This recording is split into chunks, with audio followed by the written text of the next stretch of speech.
నమస్కారం, be news కి స్వాగతం. నేను మీ మహంతి. ముందుగా నేటి ముఖ్యాంశాలు.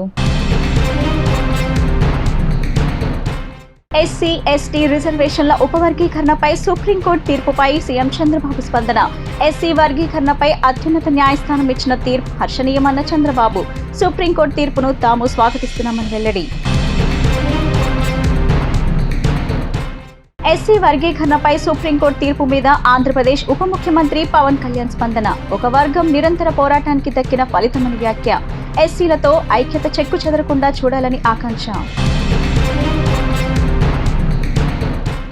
సీఎం చంద్రబాబు మడకసిరి నియోజకవర్గం పర్యటన సందర్భంగా ఆ ప్రాంత సిపిఎం నేతలను పోలీసులు ముందస్తు అరెస్టుపై స్పందించిన నారా లోకేష్. అరెస్ట్ చేసిన ఘటన పట్ల మన్నించాల్సిందిగా కోరుతున్నామన్న లోకేష్. గృహ నిర్బంధాలు, ముందస్తు అరెస్టులకు మా కూటమి ప్రభుత్వం పూర్తిగా వ్యతిరేకమని వెల్లడి. ఈ నెల 15న విజయవాడ ఇందిరాగాంధీ మున్సిపల్ స్టేడియంలో నిర్వహించనున్న స్వాతంత్ర దినోత్సవ వేడుకలకు విస్తృతమైన ఏర్పాట్లు చేయాలని ఏపీ ప్రభుత్వ ప్రధాన కార్యదర్శి నీరబ్ కుమార్ ప్రసాద్ అధికారులకు ఆదేశం. ఈ వేడుకల నిర్వహణకు సంబంధించి ఆయా శాఖల పరిధిలోని ఏర్పాట్లన్నీ పటిష్టంగా చేపట్టాలని ఆదేశం. ఎస్సీ ఎస్టీ రిజర్వేషన్ల ఉపవర్గీకరణపై సుప్రీంకోర్టు తీర్పుపై ఏపీ సీఎం చంద్రబాబు స్పందించారు. ఎస్సీ వర్గీకరణపై అత్యున్నత న్యాయస్థానం ఇచ్చిన తీర్పు హర్షణీయమని, దీన్ని తాము స్వాగతిస్తున్నామని తెలిపారు. సామాజిక న్యాయం, జనాభా తామాషా ప్రకారం అందరికీ న్యాయం జరగాలని తాము మొదటి నుంచి చెబుతున్నామని, పార్టీ సిద్ధాంతం కూడా అదేనని చంద్రబాబు స్పష్టం చేశారు. ఎస్సీ ఎస్టీ రిజర్వేషన్ల ఉపవర్గీకరణపై సుప్రీంకోర్టు కీలక తీర్పు వెలువరించడం తెలిసిందే. దీనిపై ఏపీ ముఖ్యమంత్రి చంద్రబాబు స్పందించారు. శ్రీశైలం వద్ద సున్నిపెంటలో సాగునీటి వినియోగదారులతో ముఖాముఖి సమావేశం సందర్భంగా ఆయన మాట్లాడుతూ, ఎస్సీ వర్గీకరణపై అత్యున్నత న్యాయస్థానం ఇచ్చిన తీర్పు హర్షణీయమని, దీన్ని తాము స్వాగతిస్తున్నామని తెలిపారు. గతంలోనే వర్గీకరణ చేస్తూ ఏబిసిడి కేటగిరీలు తీసుకొచ్చారని వెల్లడించారు. సామాజిక న్యాయం, జనాభా తామాషా ప్రకారం అందరికీ న్యాయం జరగాలని తాము మొదటి నుంచి చెబుతున్నామని, పార్టీ సిద్ధాంతం కూడా అదేనని చంద్రబాబు స్పష్టం చేశారు. ఎస్సీ ఎస్టీ రిజర్వేషన్ల వర్గీకరణను తాను ఆనాడే ప్రతిపాదించానని వెల్లడించారు. అందుకే 1996-97లో రామచంద్రరావు కమిషన్ వేసి ఆర్థిక పరిస్థితులన్నీ అధ్యయనం చేసిన తర్వాత ఏబిసిడి కేటగిరీలుగా తానే విభజించానని చంద్రబాబు వెల్లడించారు. ఆ తర్వాత కాలంలో వర్గీకరణ అంశం అనేక కోర్టులో విచారణకు వచ్చిందని, చివరికి సుప్రీంకోర్టులో నేడు 7 జడ్జీల ధర్మాసనం వర్గీకరణ సబబేనని ధృవీకరించిందని చంద్రబాబు వివరించారు. ఎన్నికల్లో టికెట్లు కేటాయింపులోనూ సామాజిక న్యాయం చేశామని చెప్పారు. మాజీ ముఖ్యమంత్రి CM Jaganmohan Reddy passport renewal కోసం దరఖాస్తు చేసుకున్నారు. ఈ మేరకు గురువారం సాయంత్రం 5:30 గంటల సమయంలో తన భార్య వైఎస్ భారతితో కలిసి విజయవాడ బందర్ రోడ్లోని పాస్పోర్ట్ ఆఫీస్ కు వెళ్లారు. రెన్యువల్ ప్రక్రియ ముగిసిన అనంతరం 5:50 సమయంలో అక్కడి నుంచి తిరుగు పయనమయ్యారు. నేరుగా తాడేపల్లి నివాసానికి వెళ్లిపోయారు.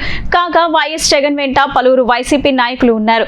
మాజీ మంత్రి వెల్లంపల్లి శ్రీనివాస్, ఎమ్మెల్సీ రఘురాం, మాజీ ఎంపీ సురేష్, మాజీ ఎమ్మెల్యే మల్లాది విష్ణు, దేవినేని అవినాష్, ఇతర నాయకులు ఉన్నారు. కాగా పాస్పోర్ట్ కార్యాలయానికి వచ్చిన సమయంలో బందర్ రోడ్ లో కొద్దిసేపు ట్రాఫిక్ కు అంతరాయం ఏర్పడింది.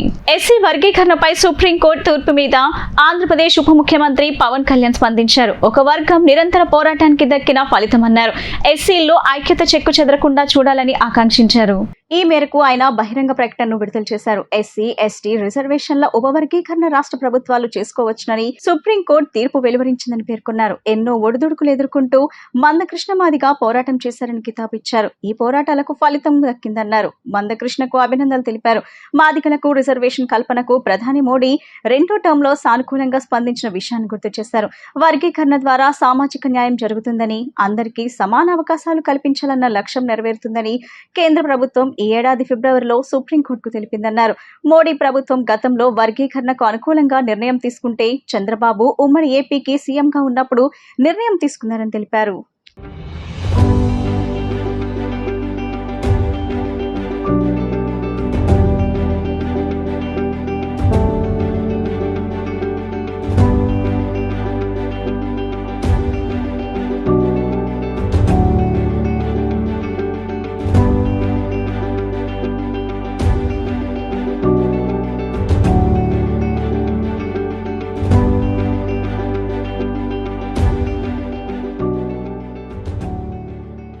ఆంధ్రప్రదేశ్ మంత్రి నారా లోకేష్ కమ్యూనిస్టు పార్టీ నాయకులను మన్నించమని కోరారు. ఈ మేరకు ఆయన ఎక్స్ వేదికగా ట్వీట్ చేశారు. ఇది వైరల్ గా మారింది. లెఫ్ట్ నాయకులను మన్నించాలని ఆయన కోరడానికి ఓ కారణం ఉంది. ముఖ్యమంత్రి చంద్రబాబు మడకశిర నియోజకవర్గంలో పర్యటించారు. ఆయన పర్యటన నేపథ్యంలో సిపిఎం నాయకులను పోలీసులు ముందస్తుగా అరెస్ట్ చేశారు. ఈ అరెస్టును సిపిఎం రాష్ట్ర కార్యదర్శి వి శ్రీనివాసరావు ఖండిస్తూ పత్రికా ప్రకటన విడుదల చేశారు. ఈ నేపథ్యంలో మంత్రి లోకేష్ స్పందించారు. మమ్మల్ని మన్నించండి కామ్రేడ్. సీఎం చంద్రబాబు మడకశిర నియోజకవర్గం పర్యటన సందర్భంగా ఆ ప్రాంత సిపిఎం నేతలను పోలీసులు అరెస్ట్ చేసిన ఘటన పట్ల మన్నించాల్సిందిగా కోరుతున్నాం. గృహ నిర్బంధాలు, ముందస్తు అరెస్టులకు మా కూటమి ప్రభుత్వం పూర్తిగా వ్యతిరేకం. గత 5 ఏళ్ల పరదాల ప్రభుత్వం పోయినా ఇంకా కొంతమంది పోలీసులు తీరుమారలేదు.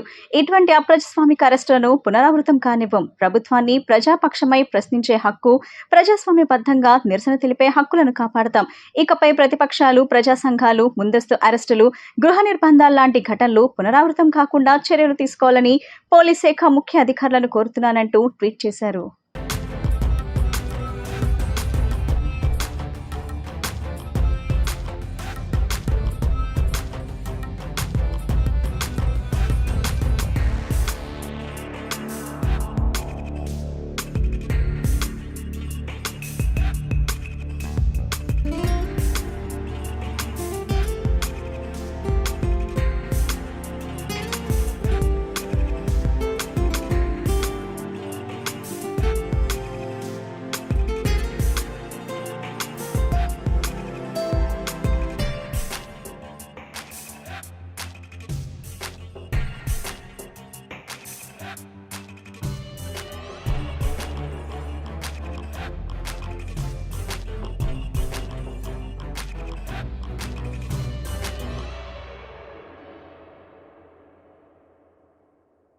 ఈ నెల 15వ తేదీన విజయవాడ ఇందిరాగాంధీ మున్సిపల్ స్టేడియంలో నిర్వహించనున్న 78వ భారత స్వాతంత్ర దినోత్సవ వేడుకలకు విస్తృతమైన ఏర్పాట్లు చేయాలని ఏపీ ప్రభుత్వ ప్రధాన కార్యదర్శి నీరబ్ కుమార్ ప్రసాద్ అధికారులను ఆదేశించారు.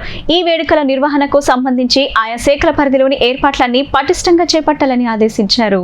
స్వాతంత్ర దినోత్సవ వేడుకల ఏర్పాట్లపై రాష్ట్ర సచివాలయంలో ఆయన సంబంధిత శాఖల అధికారులతో సమీక్ష నిర్వహించారు. ఈ సందర్భంగా సీఎస్ మాట్లాడుతూ ఈ వేడుకల నిర్వహణకు సంబంధించి ఆయా శాఖల పరిధిలోని ఏర్పాట్లన్నీ పటిష్టంగా చేపట్టాలని ఆదేశించారు. అదే రోజు సాయంత్రం రాజ్ భవన్ లో జరగనున్న ఎట్ హోమ్ కార్యక్రమానికి సంబంధించి కూడా తగిన ఏర్పాట్లు చేయాలని తెలిపారు. మొత్తం ఏర్పాట్లన్నింటినీ ప్రోటోకాల్ విభాగం, ఎన్టీఆర్ జిల్లా కలెక్టర్, విజయవాడ మున్సిపల్ కమిషనర్లు సంబంధిత శాఖలను సమన్వయం చేస్తూ ఎప్పటికప్పుడు పర్యవేక్షించాలని సీఎస్ నీరబ్ కుమార్ ప్రసాద్ ఆదేశించారు. రాష్ట్ర ప్రభుత్వం అమలు చేస్తున్న వివిధ అభివృద్ధి సంక్షేమ పథకాలపై ప్రజల్లో విస్తృత అవగాహనకు శాఖల వారీగా ప్రత్యేక శకటాల ప్రదర్శనను ఏర్పాటు చేయాలని సీఎస్ అధికారులను ఆదేశించారు. స్వాతంత్ర దినోత్సవ వేడుకలను పురస్కరించుకొని రాజ్ భవన్, హైకోర్టు, అసెంబ్లీ, సచివాలయ సహా ఇతర ప్రముఖ కార్యాలయాలు, చారిత్రక భవనాలను విద్యుత్ దీపాలతో అలంకరించాలని ఆదేశించారు.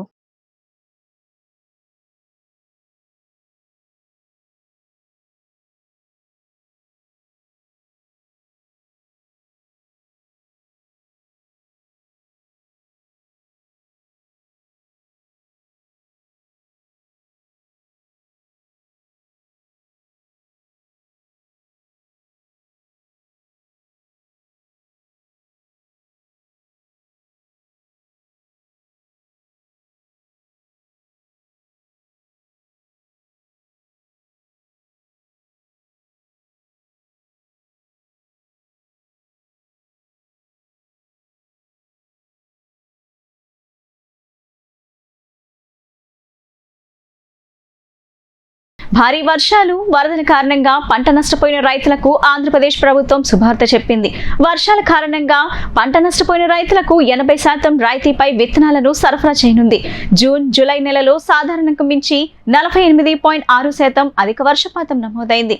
వర్షాలకు 1406 హెక్టార్లు నారుమల్లు, 33,000 హెక్టార్లో వరి పంట మునిగిపోయింది. ముఖ్యంగా ఉభయ గోదావరి, ఏలూరు, కాకినాడ, అనకాపల్లి జిల్లాల్లో భారీగా పంట నష్టం సంభవించింది.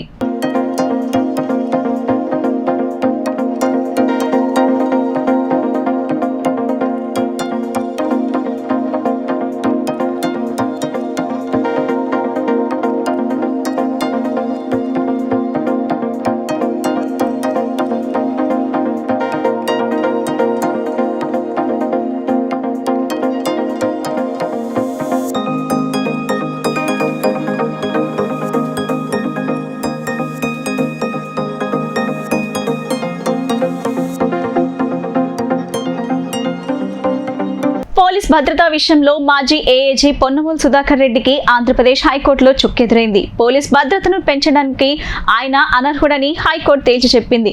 రాజ్యాంగ చట్టబద్ధ పదవులు నిర్వహించినంత మాత్రాన పోలీస్ భద్రతకు అర్హులు కాదని హైకోర్టు స్పష్టం చేసింది. తనకు అదనపు భద్రతను కల్పించాలని కోరుతూ పొన్నవోలు హైకోర్టులో పిటిషన్ దాఖలు చేశారు.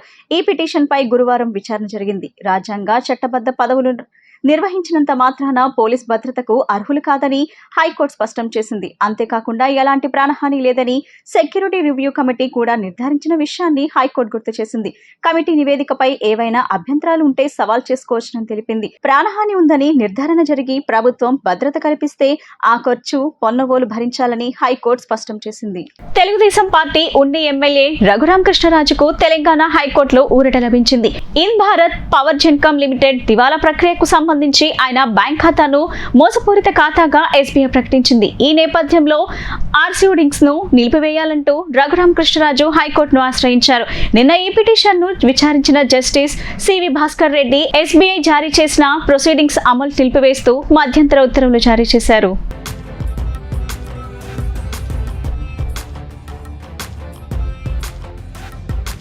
వైఎస్ జగన్ హయాంలో తెలుగు అకాడమీ చైర్పర్సన్ గా బాధ్యతలు నిర్వహించిన నందమూరి లక్ష్మీ పార్వతికి చంద్రబాబు సర్కార్ షాక్ ఇచ్చింది. లక్ష్మీ పార్వతి వైసీపీ అనుబంధ నాయకురాలిగా వ్యవహరిస్తూ తరచూ చంద్రబాబు ఎన్టీఆర్ కుటుంబ సభ్యులపై తీవ్ర స్థాయిలో విమర్శలు చేస్తున్న విషయం తెలిసిందే.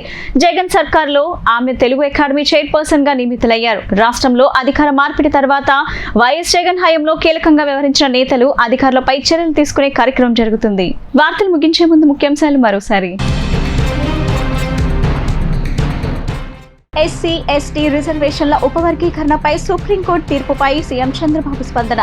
ఎస్సీ వర్గీకరణపై అత్యున్నత న్యాయస్థానం ఇచ్చిన తీర్పు హర్షణీయమన్న చంద్రబాబు. సుప్రీంకోర్టు తీర్పును తాము స్వాగతిస్తున్నామని వెల్లడి. ఎస్సీ వర్గీకరణపై సుప్రీంకోర్టు తీర్పు మీద ఆంధ్రప్రదేశ్ ఉప ముఖ్యమంత్రి పవన్ కళ్యాణ్ స్పందన. ఒక వర్గం నిరంతర పోరాటానికి దక్కిన ఫలితమని వ్యాఖ్య. ఎస్సీలతో ఐక్యత చెక్కు చెదరకుండా చూడాలని ఆకాంక్ష. సీఎం చంద్రబాబు మడకసిరి నియోజకవర్గం పర్యటన సందర్భంగా ఆ ప్రాంత సిపిఎం నేతలను పోలీసులు ముందస్తు అరెస్టుపై స్పందించిన నారా లోకేష్. అరెస్ట్ చేసిన ఘటన పట్ల మన్నించాల్సిందిగా కోరుతున్నామన్న లోకేష్. గృహ నిర్బంధాలు, ముందస్తు అరెస్టులకు మా కూటమి ప్రభుత్వం పూర్తిగా వ్యతిరేకమని వెల్లడి. ఈ నెల 15న విజయవాడ ఇందిరాగాంధీ మున్సిపల్ స్టేడియంలో నిర్వహించనున్న స్వాతంత్ర దినోత్సవ వేడుకలకు విస్తృతమైన ఏర్పాట్లు చేయాలని ఏపీ ప్రభుత్వ ప్రధాన కార్యదర్శి నీరబ్ కుమార్ ప్రసాద్ అధికారులకు ఆదేశం. ఈ వేడుకల నిర్వహణకు సంబంధించి ఆయా శాఖల పరిధిలోని ఏర్పాట్లన్నీ పటిష్టంగా చేపట్టాలని ఆదేశం. ఈ బులెటిన్ ఇంతటితో సమాప్తం. తిరిగి మరో బులెటిన్ కలుద్దాం. నమస్కారం.